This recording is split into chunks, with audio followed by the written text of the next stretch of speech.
Good morning વિદ્યાર્થી મિત્રો. પાંચમા ચેપ્ટરની અંદર છેલ્લા લેક્ચરની અંદર ન્યૂટનના ગતિના પહેલા અને બીજા નિયમની આપણે ચર્ચા કરી.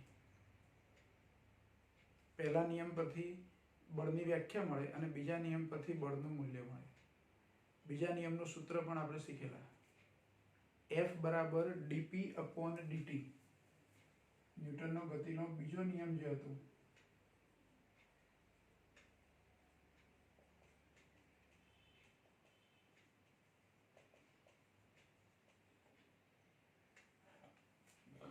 બીજા નિયમમાં સૂત્ર આપણે શું લીધેલું? તો F બરાબર dp અપોન dt.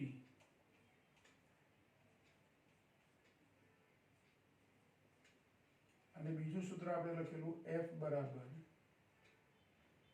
ma.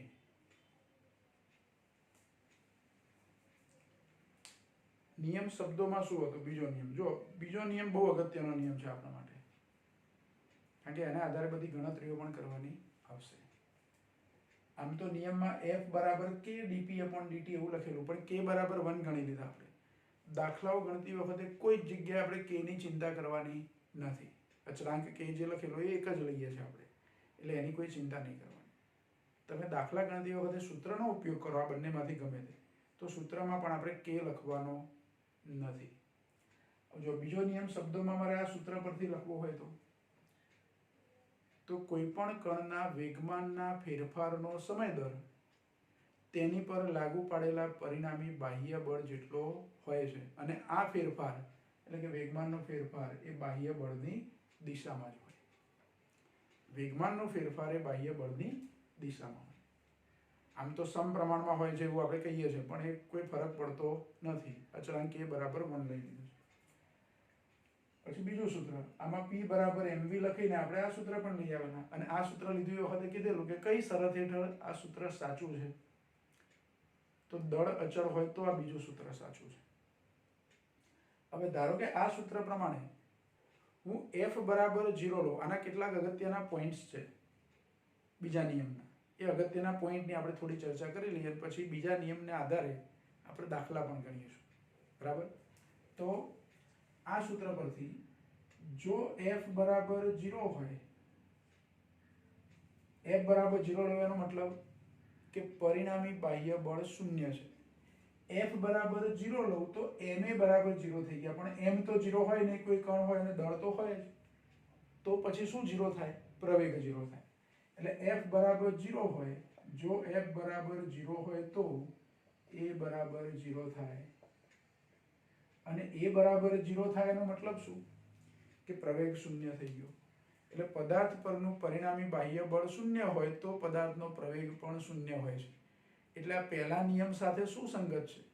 ન્યૂટનનો ગતિનો બીજો નિયમ એ પહેલા નિયમ સાથે સુસંગત છે. એટલે કે પહેલો નિયમ પણ સાચો જ છે એવું બીજા નિયમ પરથી આપણને ખબર પડે. બરાબર? એટલે આ એક ખાસ કિસ્સો અથવા તો એનો અગત્યનો પોઈન્ટ થયો બીજા નિયમનો, કે f બરાબર 0 લેવામાં આવે છે તો પ્રવેગ આપણને 0 મળે છે. એટલે કે ન્યૂટનનો ગતિનો બીજો નિયમ એ ગતિના પહેલા નિયમ સાથે કેવો છે?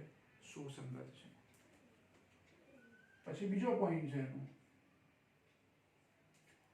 આને ઘટકોના સ્વરૂપમાં લખીએ તો બળ એ સદિશ રાશિ છે, એટલે બીજો નિયમ પણ સદિશ સ્વરૂપે થયો. જો બીજો નિયમ એ કેવો છે? તો સદિશ નિયમ છે. એટલે ન્યૂટનનો ગતિનો બીજો નિયમ એ સદિશ નિયમ છે. કેવો નિયમ છે? સદિશ નિયમ છે. એટલે આના અને આના બંનેના ઘટકો લઈ શકું. ધારો કે 3 પરિમાણ આપણે વિચારીએ તો ઘટકો લેવા જવું તો fx બરાબર dpx અપોન dt બરાબર max. અને જો ઘટકો લઈએ ને તો ઉપર તેની નિશાની નહીં કરવાની, કારણ કે કોઈ પણ સદિશનો ઘટક એ અદિશ હોય. એટલે બીજો નિયમ સદિશ છે તો આ સમીકરણ, આને સમીકરણ ધારો કે 1 કહું, આને સમીકરણ 2 કહું, તો 1 અને 2 ના ઘટકો લઈએ તો એનો x ઘટક આવો મળે, બળનો x ઘટક. બળનો x ઘટક fx બરાબર dpx/dt બરાબર max. એ જ રીતે y ઘટક લઈએ તો fy બરાબર dpy/dt બરાબર may. તીરની નિશાની નહીં કરવાની, કારણ કે ઘટકો અદિશ હોય. આ વારંવાર યાદ રાખજો. કોઈ સદિશનો તમે ઘટક લો કોઈ અક્ષ પરનો, x y કે z અક્ષ પરનો, તો એ અદિશ હોય. એ જ રીતે fz, z ઘટક લઈએ તો fz બરાબર dpz/dt બરાબર maz. બરાબર. હવે એવું વિચારો કે કોઈ વખત એવું બને કે જે દિશામાં બળ લગાડીએ એ દિશામાં પદાર્થ ગતિ ના કરતો હોય. પદાર્થ જે દિશામાં ગતિ કરતો હોય એ સિવાયની દિશામાં આપણે બળ લગાડીએ છીએ, અથવા બળ એની પર લાગતું હોય એ ગતિની દિશા કરતાં કંઈક જુદી દિશામાં લાગતું હોય, તો પછી વેગમાં ફેરફાર કેવી રીતે થાય? એક સાદી આકૃતિ દોરીને આપણે સમજીએ. જુઓ, સમજો કે કોઈ સમક્ષ સીધી સપાટી છે. એક નાની રમકડાની ટ્રક છે એવું સમજો.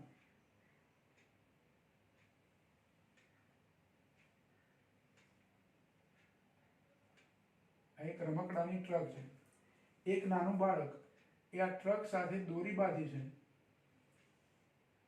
અને એના હાથમાં દોરી છે, અને બાળક ચાલે છે આમ સીધું, એને દોરી પકડેલી છે આવી રીતે, આવું જ થાય ને? અને એ બાળક ચાલે છે આ દિશામાં. ટ્રક કઈ દિશામાં જશે? તો ટ્રક તો આમ જ જાય, આમ થોડી જવાની. બરાબર. એટલે ટ્રકનો વેગ આ બાજુ છે, દોરી વડે બળ આ બાજુ લાગ્યું છે. તો જે દિશામાં પદાર્થ ગતિ કરે છે એ જ દિશામાં બળ નથી. બેની દિશા કેવી છે? અલગ અલગ છે. આવું હોય ત્યારે શું થાય? તો મને આ વેગનો ઘટક લેવો પડે. વેગના હું બે ઘટકો લઈ શકું. એક વેગનો બળની દિશામાં ઘટક, અને બીજો વેગનો બળની લંબ દિશામાં ઘટક. વેગ આ બાજુ એટલે એક ઘટક બળની દિશામાં મળે ને એક ઘટક બળને લંબ દિશામાં મળે. આવા બે ઘટકો વેગના હું લઈ શકું. તો બળનો વેગની દિશાનો ઘટક છે એને ધારો કે v સમાંતર કહું. બે ઉભી 11 નથી લખ્યા આપણે, v પેરેલલ એવું લખ્યું છે. v પેરેલલ એવું વંચાય ને, v સમાંતર. અને આ બાજુ વેગનો લંબ ઘટક મળે, ઊંધો t લખવાનો એટલે લંબ ઘટક કહેવાય. તો આ બળ શું કરશે? બળ લાગે છે એટલે પદાર્થના વેગમાં ફેરફાર થવાનો, પ્રવેગી ગતિ કહેવાય. f બરાબર ma પ્રમાણે f 0 ના હોય તો પ્રવેગ પણ 0 ના હોય. પ્રવેગ 0 નથી એનો મતલબ કે વેગમાં ફેરફાર થાય છે. અને વેગમાં ફેરફાર થાય તો આ વેગ v સદિશ જે આ બાજુ બતાવ્યો છે એ વેગના બે ઘટકો પૈકી વેગના આ ઘટકમાં ફેરફાર થશે. જે બળની દિશામાં હશે એ જ ઘટકમાં ફેરફાર થાય. બળને લંબ દિશામાં જે વેગનો ઘટક હોય એમાં ફેરફાર થાય નહીં. બીજું ઉદાહરણ લઈએ આપણે. પ્રક્ષિપ્ત ગતિ આપણે શીખ્યા છે.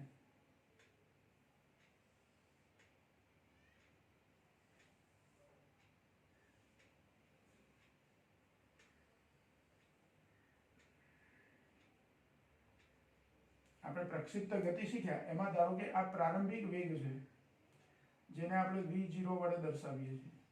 એના બે ઘટકો હોય, v0x અને v0y.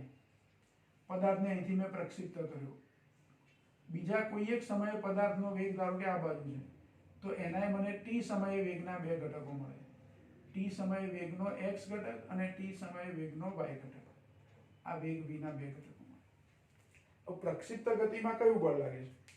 મેં એક વખતે કોઈ પથ્થરને અથવા ક્રિકેટની અંદર દડાને આપણે વિકેટ કીપર તરફ ફેંક્યો બાઉન્ડ્રી પરથી, તો એની ગતિ પ્રક્ષિપ્ત ગતિ થઈ. એ પ્રક્ષિપ્ત ગતિમાં વેગના મને બે ઘટક મળે. પ્રારંભિક વેગના બે ઘટક હોય ને જુદી જુદી ક્ષણે જે વેગ જુદા જુદા હોય એના પણ બે ઘટકો હોય. હવે ધારો કે કોઈ એક સમયે અહીંયા દડો આટલે પહોંચે છે એ વખતે એનો વેગ આ બાજુ છે, એના બે ઘટકો છે. વેગનો x ઘટક સમક્ષ સ્થિતિ અને શિરોલંબ. હવે દડો ગમે તે પોઝિશન પર હોય એની પર એક બળ તો લાગે જ છે. આપણે બાહ્ય બળ આપીને દડાને ફેંક્યો એ બળની વાત નથી કરતા, એ તો આપણે પ્રારંભમાં જ આપ્યું છે. પછી આપણે બહારથી દડાને સતત બળ નથી આપતા. પણ ગુરુત્વાકર્ષણ બળની તો અસર થાય જ છે. અને ગુરુત્વાકર્ષણ બળ કઈ દિશામાં લાગે છે? તો અધો દિશામાં, એટલે ગુરુત્વાકર્ષણ બળ અધો દિશામાં આ બાજુ બળ લાગે F બરાબર mg પ્રમાણે. બળ અધો દિશામાં લાગે છે, ધારો કે અહીંયા દળો છે તો એની પર આ દિશામાં બળ લાગવાનું છે, બરાબર. હવે આ વેગના બે ઘટકો મળે, એમાં વેગનો એક ઘટક આ બાજુ મળ્યો મને, એક ઘટક આ બાજુ મળ્યો. આ જે ઘટક મળ્યો y ઘટક, એ બળ જે લાગ્યું એની વિરુદ્ધ દિશામાં છે. તો વિરુદ્ધ દિશા છે એટલે મતલબ શું કે આ બળ છે એ આ વેગના મૂલ્યમાં શું કરશે, ઘટાડો કરશે. જો બળ એ વેગની દિશામાં જ હોત તો વધારો કરતું, વેગની વિરુદ્ધ દિશાનું બળ છે એટલે શું કરે, ઘટાડો. કયા વેગમાં ઘટાડો થાય, વેગના y ઘટકમાં, પ્રક્ષિપ્ત ગતિમાં. પણ આ ઘટક છે vx ઘટક, એ બળને કેવો છે, લંબરૂપે. તો vx માં કોઈ ફેરફાર ના થાય આ બળને કારણે, એ બળને કારણે vx માં કોઈ ફેરફાર થાય નહીં.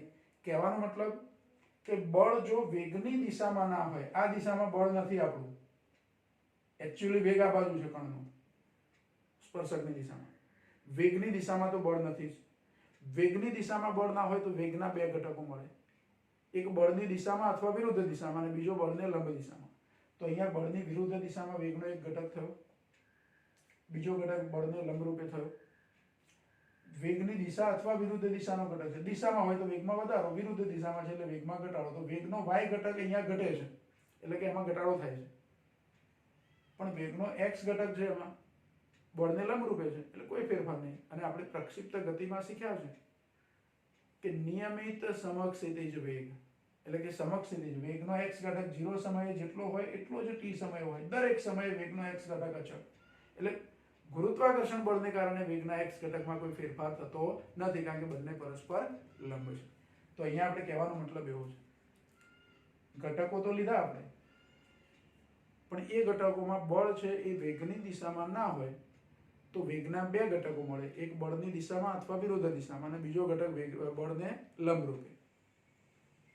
વેગની દિશા, બળની દિશામાં જે વેગનો ઘટક મળે છે એમાં બળ છે ફેરફાર કરી શકે છે, વધારો કે ઘટાડો. દિશા હોય તો વધારો અને વિરુદ્ધ દિશા હોય તો ઘટાડો. પણ બળને લંબરૂપે જે વેગ હોય છે એ બળને કારણે બદલાતો નથી, એ કેવો રહે છે, અચળ રહે છે. એટલે બીજો પોઈન્ટ આપણને એ સમજાયો છે, એ સમજૂતી નીચે આપણને બુકમાં આપી છે, એમાં પ્રક્ષિપ્ત ગતિનું ઉદાહરણ આપ્યું છે. પછી ત્રીજો પોઈન્ટ છે, આપણે અહીંયા જે બીજા નિયમની ચર્ચા કરીએ છીએ કોઈ કણ માટે કરીએ છીએ. આમ તો વ્યાપક રૂપે લખું તો પદાર્થ માટે એવું લખાય, પણ એક્ઝેક્ટ મારે લખવું હોય તો કણ માટે એવું લખાય. એટલે કણના વેગમાનના ફેરફારનો સમય દર એ તેની પર લાગુ પાડેલા પરિણામી બાહ્ય બળ જેટલો અથવા એના સમપ્રમાણમાં હોય છે. એટલે કણ માટે આ નિયમ વાપર્યો, પરફેક્ટ સાચો. પણ કણોનું તંત્ર હોય તો હું એક ટ્રક માટે કે એક બસ માટે મારે બીજો નિયમ લાગુ પાડવો છે, તો પહેલી તો એક શરત, આ સૂત્ર મારે વાપરવું હોય તો દળ ના બદલાવવું જોઈએ. બીજું કે કણોનું તંત્ર હોય, એક કરતા વધારે કણો ધરાવતો કોઈ પદાર્થ છે એના માટે મારે બીજો નિયમ લાગુ પાડવાનો છે. કણ માટે તો પરફેક્ટ છે આ નિયમ, પણ કણોના તંત્ર માટે લાગુ પાડીએ છીએ ત્યારે થોડું ધ્યાન રાખવાનું. અસંખ્ય કણો હશે આ પદાર્થમાં તો આ પદાર્થનો પ્રવેગ મારે કેટલો ગણવાનો, એની પર ધારો કે બળ લાગે છે એને કંઈક પ્રવેગ પણ છે, તો આખા પદાર્થનો પ્રવેગ, જો બધા કણો ઘન પદાર્થમાં પાછો દ્રઢ પદાર્થ, આપણે દ્રઢ પદાર્થની કલ્પના કરવાની છે. દ્રઢ પદાર્થ કોને કહેવાય, તો પદાર્થની અંદર જે કણો છે એમની વચ્ચેના અંતરો ના બદલાય. આમ તો પ્રવાહી પદાર્થ હોય તેની અંદર કણો હોય તો અસ્તવ્યસ્ત ગતિ કરતા હોય, વાયુની અંદર વાયુના અણુઓ અથવા પરમાણુઓ અસ્તવ્યસ્ત ગતિ કરતા હોય. ઘન પદાર્થ હોય તો ઘન પદાર્થના કણો પણ પોતાના સ્થાનની આજુબાજુ સૂક્ષ્મ દોલનો કરતા હોય, જે નરી આંખે આપણે જોઈ શકતા નથી, પણ નોર્મલ વાઇબ્રેશન થતા હોય, 100% સ્થિર ના હોય. ટૂંકમાં ઘન પદાર્થના કણો પણ આપણે અહીંયા એવું નથી લેવું. આપણે તો એવું લેવું છે કે જે કણ જે જગ્યાએ ગોઠવાયો છે પદાર્થમાં એ કદી પોતાનું સ્થાન બદલતો નથી, અફર રહે સ્થાનો.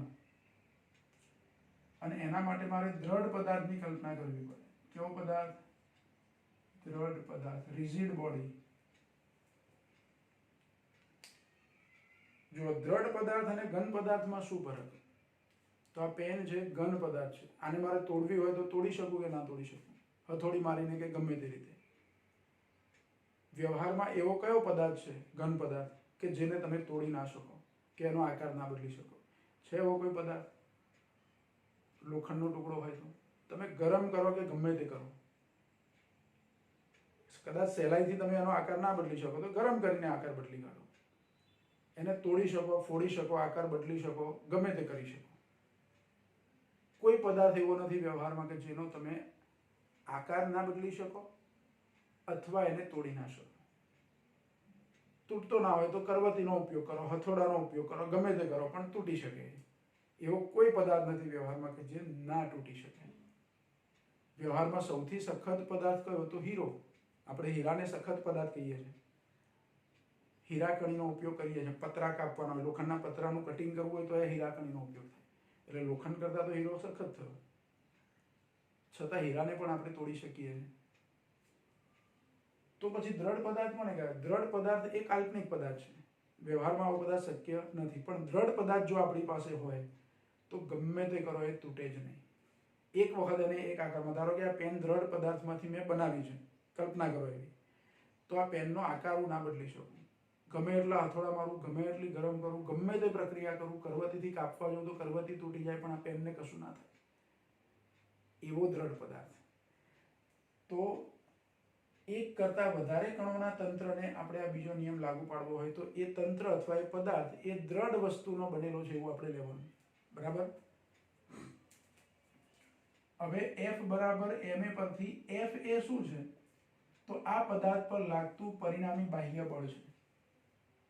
પરિણામી બાહ્ય બળ છે. એ એટલે આ પદાર્થનો પ્રવેગ વાસ્તવમાં આખા પદાર્થનું એક કેન્દ્ર હોય જેને દ્રવ્યમાન કેન્દ્ર કહેવાય. પછી આપણે એક ચેપ્ટરમાં શીખીશું. આખા પદાર્થનું બધું જ દ્રવ્યમાન જાણે કે એક બિંદુ પર કેન્દ્રિત થયું હોય એવું આપણને લાગે. ધારો કે આ પેન છે, આનું દ્રવ્યમાન કેન્દ્ર મારે નક્કી કરવું હોય તો એને કોઈ એક જગ્યાએથી ટાંકણીની ટોચ પર આ પેનને હું ટેકવી શકું કે ના ટેકવી શકું? બરાબર એનું સેન્ટર પકડાય એટલે આ પેન એક જગ્યાએ કેવી રહે? સ્થિર રહી જાય. બરાબર? તો જે બિંદુ આગળથી હોય એને ટેકવું છે ત્યાં એનું દ્રવ્યમાન કેન્દ્ર હોય. તો એવા દ્રવ્યમાન કેન્દ્રનો પ્રવેગ એટલે પદાર્થનો પ્રવેગ. કહેવાનો મતલબ કે ન્યૂટનનો ગતિનો બીજો નિયમ એ એક કણને જેવી રીતે લાગુ પડે છે એવી જ રીતે આ કણોના તંત્રને પણ લાગુ પાડી શકાય. પણ એ તંત્ર શાનું બનેલું કલ્પવાનું આપણે? દ્રઢ પદાર્થનું બનેલું. બીજું કે અહીંયા એક કરતાં વધારે કણો છે એટલે કણો વચ્ચે પાછા બળો લાગતા હોય, આંતરિક બળો લાગતા હોય. તો આ બળની અંદર મારે આંતરિક બળો ધ્યાનમાં લેવાના નથી. આંતરિક બળોની પરિણામી અસર શૂન્ય હોય એવું પણ આપણે શીખીશું આગળ. એટલે ટૂંકમાં અહીંયા આ કણો કણો વચ્ચે લાગતા આંતરિક બળો આ બળની અંદર આપણે લેવાના નથી. આ બળ F એ માત્ર અને માત્ર કયું બળ છે? બાહ્ય બળ છે. તો આ એક ત્રીજો પોઈન્ટ એનો આપણે યાદ રાખવાનો છે કે કણ માટે ન્યૂટનનો ગતિનો બીજો નિયમ વાપરી શકાય અને કણોના તંત્ર માટે પણ ન્યૂટનનો ગતિનો બીજો નિયમ વાપરી શકાય. બરાબર? પછી એક બીજો પોઈન્ટ આપણને આપ્યો છે કે કોઈ એક ક્ષણે પદાર્થ પર લાગતું બળ F છે તે જ ક્ષણે પ્રવેગ A છે. પછી બળ બદલાઈ જાય તો પ્રવેગ પણ બદલાઈ જાય. એટલે જુદી જુદી સ્થિતિમાં પદાર્થ પર લાગતું બળ જો બદલાતું જતું હોય તો એનો પ્રવેગ પણ શું થશે? બદલાતો જશે. આ સૂત્ર પરથી F બદલાય એટલે A બદલાય, કારણ કે m તો અચળ છે. F નું મૂલ્ય પહેલા 2 હોય તો એ વખતે પ્રવેગ હોય અને બદલે F નું મૂલ્ય 4 થઈ જાય તો પ્રવેગ બદલાઈ જાય. એટલે બળ બદલાય તો પ્રવેગ પણ શું થવાનો? બદલાવાનો. પણ કોઈ એક ક્ષણના બળને અનુરૂપ જે પ્રવેગ છે પદાર્થ છે એ પોતે યાદ રાખે છે. એવું યાદ રાખો, પ્રવેગના સંદર્ભમાં એને કંઈક મેમરી છે કે આ ક્ષણે પ્રવેગ આટલો છે, આ ક્ષણે પ્રવેગ આટલો છે, આ ક્ષણે પ્રવેગ આટલો છે. એટલે જે સમયે બળ લાગતું હોય તે જ સમયના પ્રવેગ સાથે એને લેવા દેવા છે. એની અગાઉ એનો પ્રવેગ કેટલો હતો એવું પદાર્થ યાદ રાખતો નથી. શું યાદ રાખે છે? જે ક્ષણે જેટલો પ્રવેગ છે તે જ યાદ રાખે છે. એટલે જુદી જુદી ક્ષણે આ મૂલ્ય જુદું જુદું હોય તે જુદા જુદા મૂલ્ય જે તે સમયે યાદ રાખશે, પણ અગાઉના પ્રવેગને યાદ રાખતો નથી. બીજી રીતે સમજવું હોય તો સમજો કે ટ્રેનની અંદર કોઈ એક પેસેન્જર છે, ટ્રેનમાંથી કોઈ વસ્તુ એ બહાર ફેંકે છે. તો જે વખતે એ વ્યક્તિ જોડે, ધારો કે એક દડો છે, ટ્રેનમાં બેઠેલી વ્યક્તિ જોડે એક દડો છે, દડો એના હાથમાં છે, અત્યારે ટ્રેન ગતિ કરે છે, ટ્રેનની ઝડપ ધીરે ધીરે વધતી જાય છે, કોઈ એક સ્ટેશનથી સ્ટાર્ટ થઈ ધીરે ધીરે એની ઝડપ શું થઈ, વધતી ગઈ, તો એનો પ્રવેગ પણ બદલાતો ગયો. કોઈ એક સમયે ધારો કે પ્રવેગ એ જેટલો છે, ટ્રેનનો પ્રવેગ, તો ટ્રેનમાં રહેલો દડો, વ્યક્તિ એના હાથમાં રહેલો દડો, એનો પ્રવેગ પણ કેટલો હશે, ટ્રેનના પ્રવેગ જેટલો. પણ એ દડો આપણે બહાર ફેંકી દઈએ, જેવો હું બહાર છોડી દઉં છું એટલે તરત જ એ દડાનો પ્રવેગ શૂન્ય થઈ જાય છે. કેમ કે એની પર કોઈ બાહ્ય બળ લાગતું નથી. આપણા હાથમાં દડો પકડેલો હતો, પેસેન્જરના હાથમાં દડો હતો, એ વખતે તો ટ્રેન ગતિમાં છે એટલે કોઈ બળ લાગે છે. ટ્રેન પર બળ લાગે છે મતલબ કે આપણી ઉપર પણ બળ લાગે છે, આપણી પર બળ લાગે મતલબ કે આપણી પાસે રહેલી વસ્તુ પર પણ બળ લાગે છે. એટલે દડા પર બળ લાગે છે એટલે એને કઈક પ્રવેગ છે. કોઈ એક સમયે એનો પ્રવેગ ધારો કે 2 મીટર પર સેકન્ડ સ્ક્વેર છે, પણ જેવો દડો બહાર ફેંકી દો એટલે ભૂલી જાય છે કે એનો પ્રવેગ 2 મીટર પર સેકન્ડ સ્ક્વેર હતો. કેમ કે હવે એની પર ટ્રેનનું કોઈ બળ લાગતું નથી, એ મુક્ત થઈ ગયું. તો એની પરનું બળ શૂન્ય એટલે પ્રવેગ પણ શું થઈ ગયો, શૂન્ય. એટલે એ વખતે જે વખતે દડાને બહાર ફેંક્યો એ વખતે એની અગાઉની ક્ષણે બહાર ફેંક્યો એ પહેલા એનો પ્રવેગ કેટલો હતો એવું એને યાદ રાખવાનું નથી. નવાઈ લાગે એવી થોડી વસ્તુ છે કે આ બધું શું યાદ રાખવાનું, નિર્જીવ પદાર્થો કશું યાદ રાખતા હશે તો ના રાખે. અગાઉની ક્ષણનો પ્રવેગ એને યાદ નથી, પણ બહાર ગયો એટલે એનો પ્રવેગ શૂન્ય થયો એને ખબર છે. બરાબર. તો આ બધા પોઈન્ટ છે ન્યૂટનના ગતિના બીજા નિયમના આધારે. બરાબર. પહેલા એટલા પોઈન્ટ તમે જોઈ લો ધ્યાનથી બુકની અંદર, પછી એને લગતા થોડાક દાખલા પણ આપણે ગણીએ.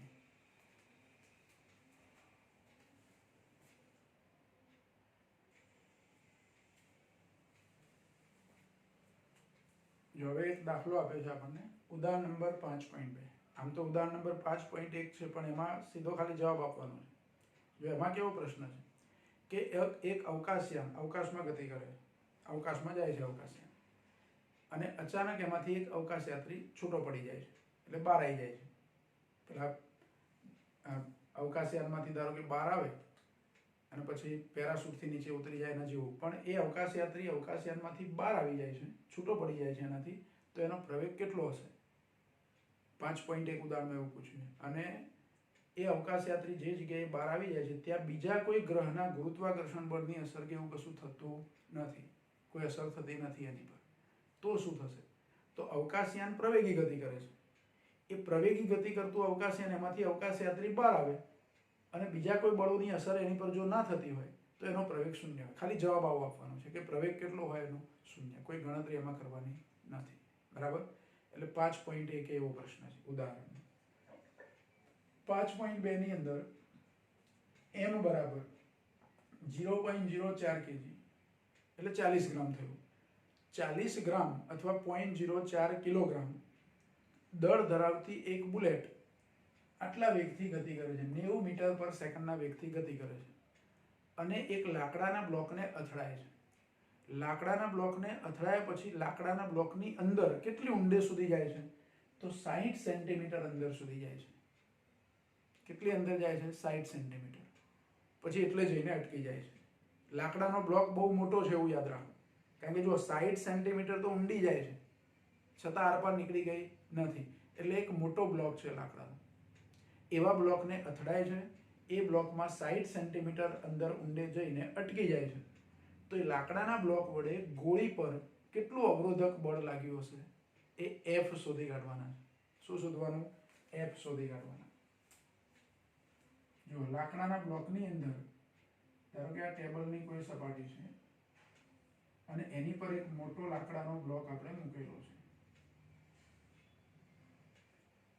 બુલેટની ગોળી લાકડાના બ્લોકને આટલે અથડાય છે એટલે એ અથડાયા પછી અંદર 60 સેન્ટીમીટર સુધી પહોંચી જાય છે, આટલે સુધી આવી જાય છે. તો આટલું અંતર, અહીંથી ગોળી આમ આવી, અહીં આવીને અટકી ગઈ, આ D જેટલું અંતર છે એટલે કે 60 સેન્ટીમીટર અંતર છે. તો અવરોધક બળ કેટલું હશે?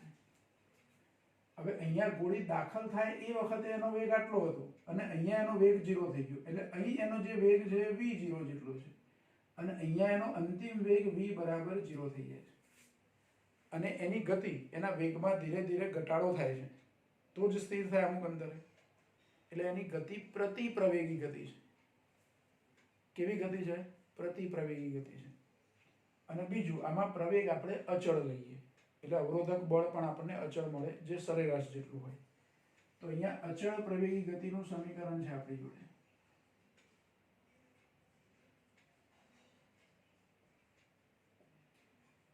v square minus v0 square બરાબર 2ad આવું સૂત્ર છે.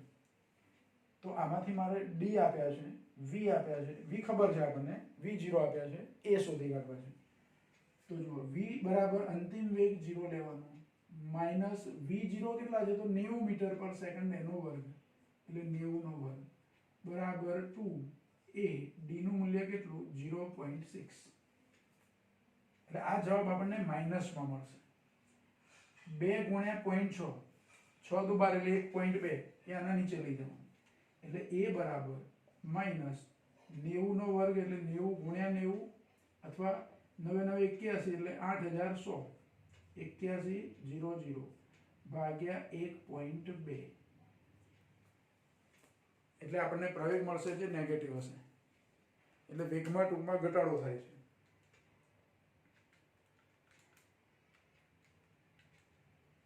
એટલે 6750 થાય 6750 એટલે માઇનસ 6750 મીટર પર સેકન્ડ સ્ક્વેર આટલો શું મળ્યો આપણને?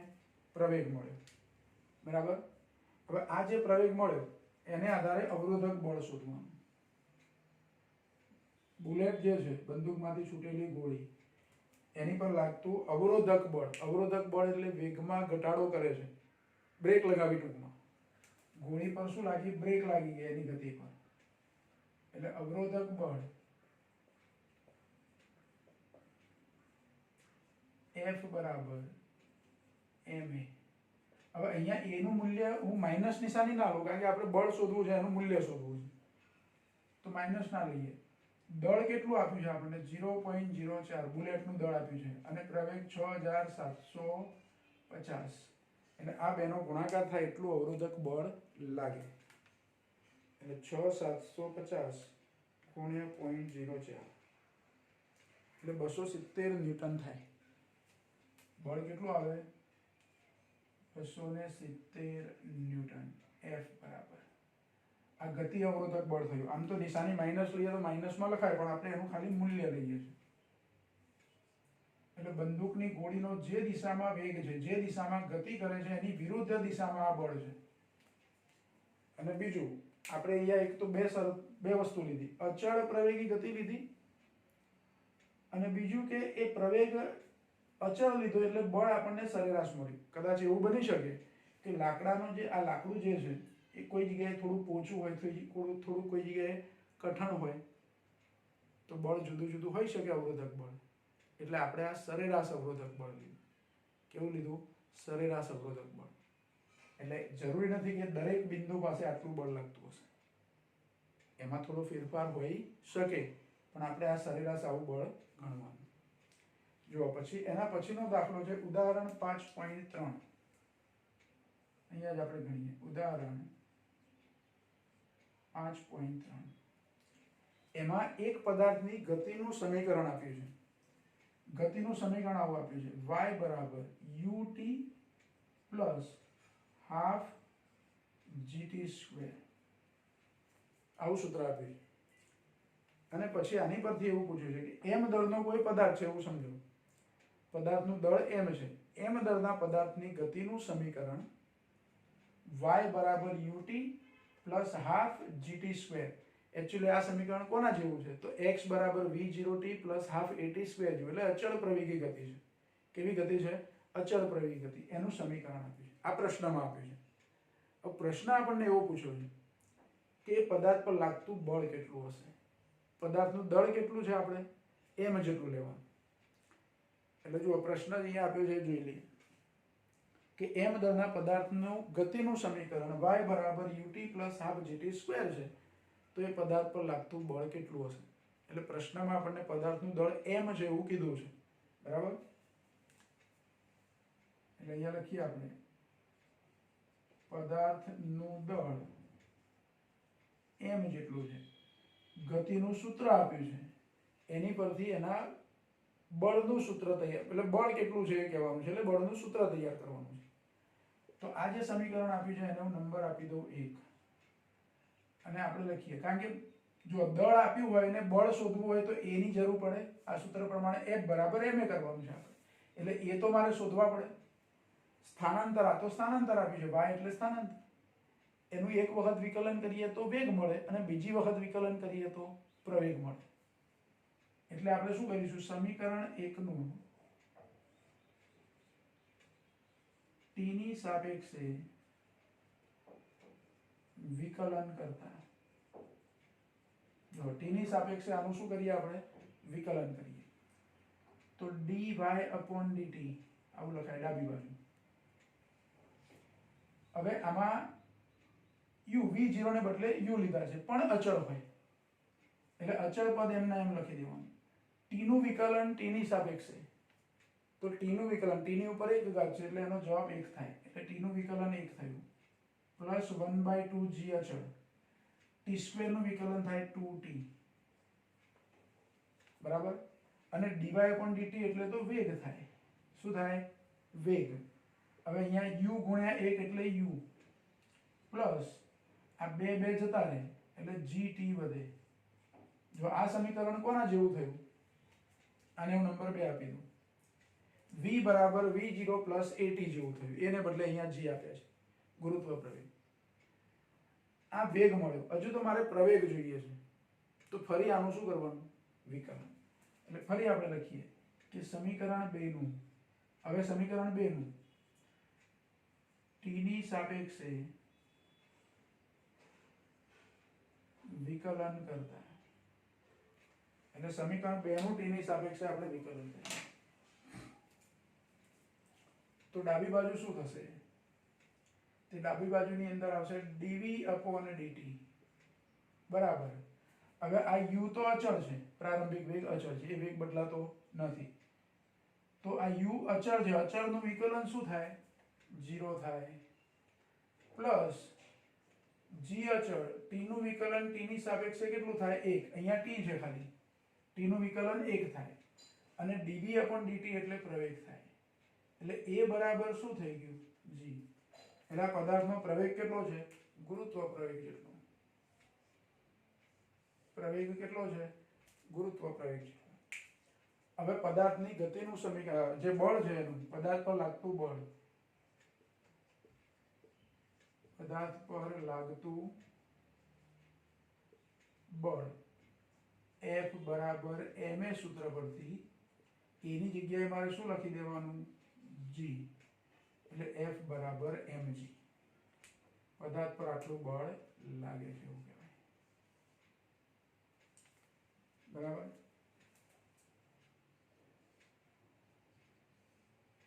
એટલે જો આ પ્રશ્નમાં આપણે શું કર્યું, ગતિનું સમીકરણ આપ્યું હતું y બરાબર ut plus half gt square, એનું એક વખત વિકલન કર્યું એટલે વેગનું સૂત્ર મળ્યું, એટલે વેગ મળ્યો, અને બીજી વખત વિકલન કર્યું એટલે પ્રવેગ મળ્યો.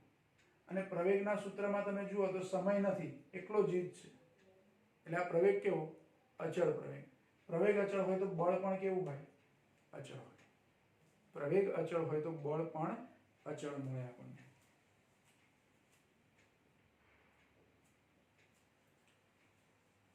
એટલે જો પહેલા 2 દાખલા ગણી લો, પછી એકાદ બીજો દાખલો પણ આપણે ગણીએ.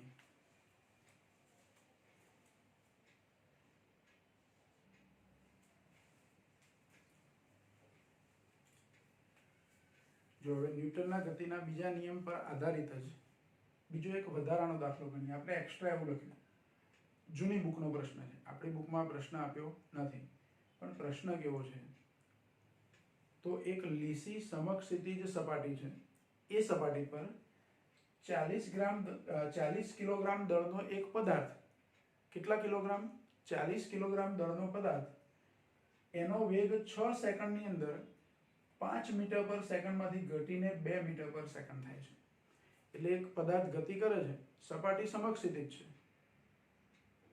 પણ એના વેગમાં ઘટાડો થાય છે, એટલે કોઈ બાહ્ય બળ એની પર લાગે છે, અને એનો વેગ 0 સમયે, ધારો કે એનો વેગ 5 મીટર પર સેકન્ડ હતો, એ 6 સેકન્ડમાં ઘટીને 6 સેકન્ડની અંદર ઘટીને વેગ 2 મીટર પર સેકન્ડ થાય છે. વેગમાં ઘટાડો થાય એટલે પ્રતિ પ્રવેગી ગતિ છે. તો એની પર લાગતું અવરોધક બળ કેટલું હશે અને એ 6 સેકન્ડમાં એ પદાર્થે કાપેલું અંતર કેટલું હશે? આ બે ગણતરી કરવાની. બીજું, એક ગતિ છે એ અચળ બળની અસર હેઠળ એમાં વેગમાં ઘટાડો થાય એટલે પ્રવેગ પણ અચળ ગણાય. એટલે અચળ પ્રવેગી ગતિનો પ્રશ્ન થયો. એટલે જુઓ, પહેલા તો એનો પ્રવેગ આપણે શોધવો પડશે. એટલે અચળ પ્રવેગી ગતિ માટે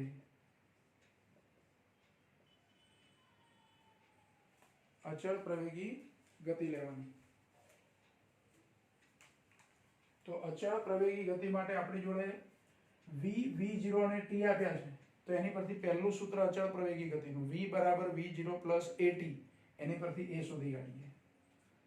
એટલે v બરાબર v0 પ્લસ at, આ સૂત્ર છે આપણી જોડે. તો એ સૂત્ર પરથી જો v કેટલા લેવાના 2, v0 કેટલા લેવાના 5 વત્તા t નું મૂલ્ય 6 એટલે 6 અને a પછી લખીએ આપણે. a t ને બદલે t ની કિંમત પહેલા લખી પછી a લખી જાય. એટલે 2 બરાબર 5 વત્તા 6a. હવે આ 5 ને આ બાજુ લઈ જાઓ તો 2 ઓછા 5 આવું થાય. 2 ઓછા 5 બરાબર 6a. એટલે -3 બરાબર 6a થયા. તો a બરાબર કેટલા થાય? -3 ભાગ્યા 6 એટલે કે -0.5. 3 ભાગ્યા 6 એટલે 1/2. 1/2 એટલે 0.5 મીટર પર સેકન્ડ સ્ક્વેર. આ શું મળ્યું આપણને? પ્રવેગ મળ્યો. આ પ્રવેગ એટલે પ્રતિ પ્રવેગ થયો. કેવો પ્રવેગ થયો? પ્રતિ પ્રવેગ થયો. વેગમાં ઘટાડો કરે છે આ પ્રવેગ. હવે પ્રવેગ મળી ગયો એટલે F બરાબર ma પરથી આપણને બળ મળી જાય. એટલે બળ શોધવાનું કીધું છે આપણને. તો અહીંયા F બરાબર ma, એટલે કે F બરાબર, અહીંયા ખાલી મૂલ્ય જ લેવું છે એટલે માઇનસ નિશાની નથી લેતા. m કેટલા આપ્યા છે? તો 40 કિલોગ્રામ ગુણ્યા 0.5 એટલે 4 પંચા 20, 20 ન્યૂટન બળ લાગે. જો આમ તો માઇનસમાં હોય પણ આપણે ખાલી શું લઈએ છીએ? મૂલ્ય લઈએ છીએ. એટલે એ પદાર્થ પર 20 ન્યૂટન બળ કઈ દિશામાં લાગતું હશે? ગતિની વિરુદ્ધ દિશામાં. અહીં લખીએ આપણે કે પદાર્થના વેગમાં ઘટાડો થતો હોવાથી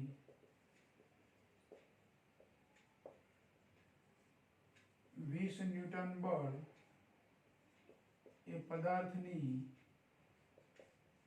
ગતિની વિરુદ્ધ દિશામાં લાગે છે. અને તમે માઇનસ નિશાની લખો તો પણ કોઈ વાંધો નહીં. આપણે માઇનસ નિશાની સાથે લખીએ એટલે આપણને કન્ફ્યુઝન ના થાય. એટલે -20 આવશે. કેટલા આવશે? F બરાબર -20 ન્યૂટન. ચલો, બળ મળી ગયું આપણને. ગતિ અવરોધક બળ થયું. કેટલું અંતર કાપ્યું હશે પદાર્થે 6 સેકન્ડમાં?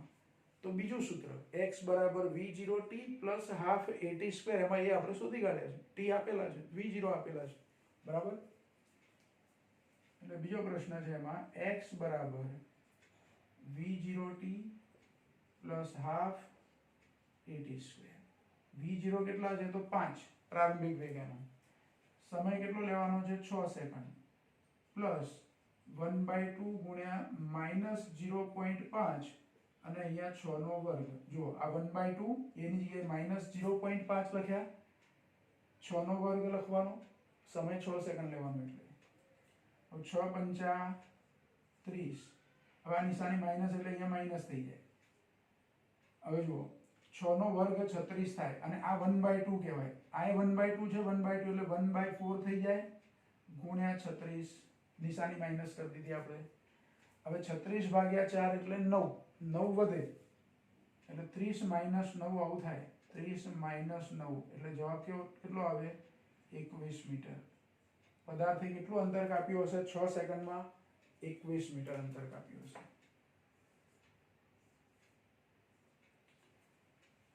જો બીજો પ્રશ્ન એવો પૂછાય કે પદાર્થનો પ્રારંભિક વેગ 5 છે પ્રારંભિક વેગ 5 છે, કેટલા સમયમાં એ પદાર્થ સ્થિર થશે? એટલે આ v ની કિંમત 0 ક્યારે થશે?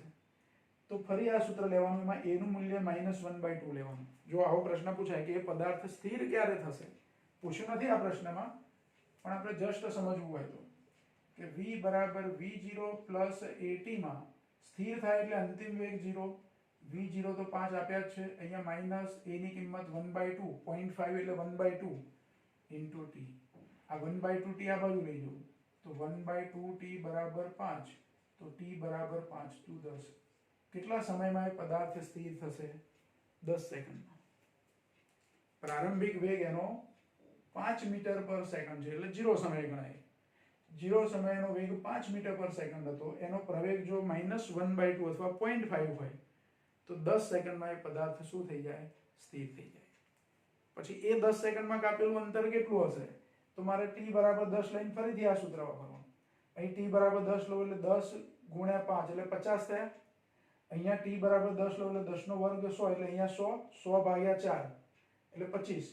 50 - 25 એટલે 25 મીટર અંતર થાય. અહીં 21 મીટર હતું પણ વેગ 0 થયો નથી.